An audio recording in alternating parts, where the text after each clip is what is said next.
Ciao ciao à toutes et à tous, je suis super content de vous retrouver pour faire cette vidéo sur le rond de serviette.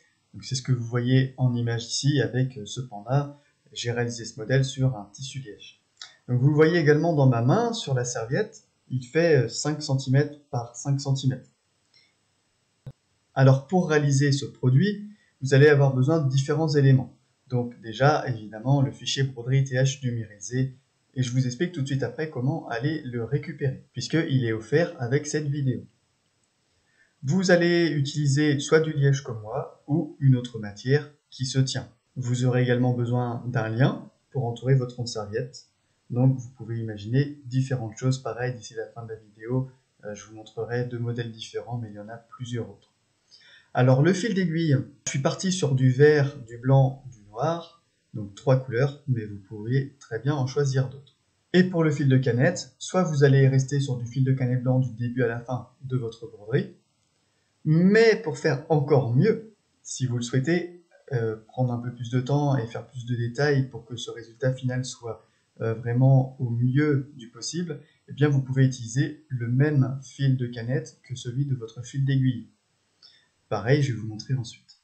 Vous allez utiliser du stabilisateur hydrosoluble, une aiguille 75 ou 90 selon l'épaisseur de votre matière, des ciseaux bien évidemment, votre machine à broder, et puis comme le rond de serviette fait 5 cm par 5 cm, disons qu'un cadre de 80 par 80 minimum est conseillé, et sinon bien sûr vous pouvez utiliser un cadre plus grand. Comment télécharger votre fichier de broderie? Alors si vous avez déjà vu la vidéo sur l'accroche-torchon, le principe est le même. Il suffit de vous rendre sur le site OhMyBroderie, donc bien le site https://ohmybroderie.fr. Et puis en bas de la première page de la page d'accueil, vous verrez un petit formulaire, c'est ce que vous voyez sur l'image ici, dans lequel vous rentrez votre nom, prénom et votre email. Donc si vous êtes déjà inscrit par exemple pour le fichier de l'accroche-torchon, eh bien vous refaites la même étape. Vous rentrez la même email que vous avez utilisé l'autre fois. Si vous ne mettez pas forcément le même nom, prénom, ce n'est pas grave, mais essayez de reprendre le même email si possible pour vous. Ensuite, vous allez pouvoir télécharger un fichier zip depuis cette page, donc vous irez en bas de page et vous téléchargerez un fichier zip. Dans ce fichier zip, eh bien, vous trouverez les fichiers le .vp3, le .pes, JEF, XX6, VIP, US, DST et EXP. Donc, normalement, il y en a à peu près pour tout le monde. Et puis l'avantage, c'est qu'une fois que vous avez ce fichier de broderie que je vous ai offert, eh bien vous pouvez réaliser autant de ronds de serviettes que vous le souhaitez. Alors c'est parti. D'abord, on va commencer par voir tout ce que l'on va avoir besoin. C'est ce que je vous disais dans la slide d'avant. Mais en image, c'est toujours mieux. Alors, j'ai mon cadre, j'utilise un 120 par 120 et j'ai mon stabilisateur hydrosoluble qui est déjà cerclé. Ensuite, vous voyez que j'ai mes 3 bobines de couleur, mon vert, le blanc, le noir. Et puis la canette de fil blanc, mais vous verrez par la suite que je vais utiliser 3 canettes différentes. J'ai un découpe-vite et des petits ciseaux de précision. J'ai également ici au milieu un ciseau pélican qui me servira à venir faire la découpe du contour du cercle, un peu à la manière d'un appliqué. Ensuite, j'ai un lien. J'ai une grande paire de ciseaux qui m'ont servi à découper mon stabilisateur hydrosoluble et puis mon coupon de liège à côté. Alors comme je vous le disais auparavant, prendre le même fil d'aiguille que celui pour la canette, eh bien ça va permettre d'avoir un résultat final, même si c'est du détail, eh bien ça se voit. On a un rendu qui est beaucoup plus net et vous avez une broderie qui, si toutefois elle est amenée à être visible sur l'envers, on a un beau résultat également. À la fin, vous aurez une image justement de l'envers de la broderie finie et vous verrez que c'est vraiment sympa. Si on avait utilisé que du fil de canette blanc, eh bien derrière, ce serait entièrement blanc, ça n'aurait pas spécialement d'intérêt esthétique. Mais ça, c'est vous qui voyez, encore une fois, chacun voit comme il souhaite. Si vous préparez une canette pour chaque couleur, comme on ne va pas utiliser beaucoup de fils, vous ne remplissez pas entièrement votre canette. Vous pouvez faire un petit bout de canette, comme ça, une fois que vous avez fini votre broderie, vous pouvez réutiliser votre canette pour faire autre chose. Vous avez mis votre fichier dans votre machine à broder, Vous avez cerclé votre stabilisateur hydrosoluble dans votre cercle, et puis en gros on va pouvoir y aller. J'utilise, pour information, j'utilise une aiguille en titane 75. Je vais mettre, pour démarrer, mon fil d'aiguille vert et mon fil de canette vert également. La première chose qu'on fait, c'est ce qu'on va appeler le point de placement. C'est un rond sur lequel nous allons venir ensuite positionner notre matière.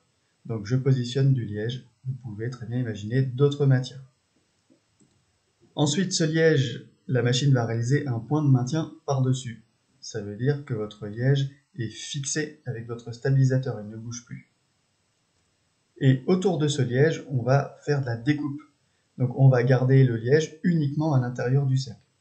On utilise des ciseaux Pélican, alors ça c'est le top du top si vous en avez, mais sinon vous utilisez des ciseaux classiques qui feront très très bien l'affaire également.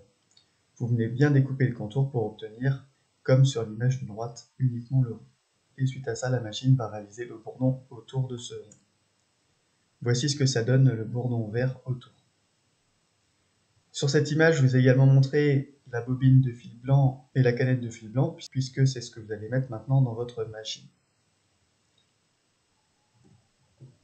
Et cela va vous permettre de réaliser l'intérieur blanc du panda. C'est l'image que vous voyez au milieu. On enchaîne avec la suite. Vous prenez votre fil d'aiguille noire, votre fil de canette noire, et ça va permettre de réaliser le reste du panda, toute la partie noire.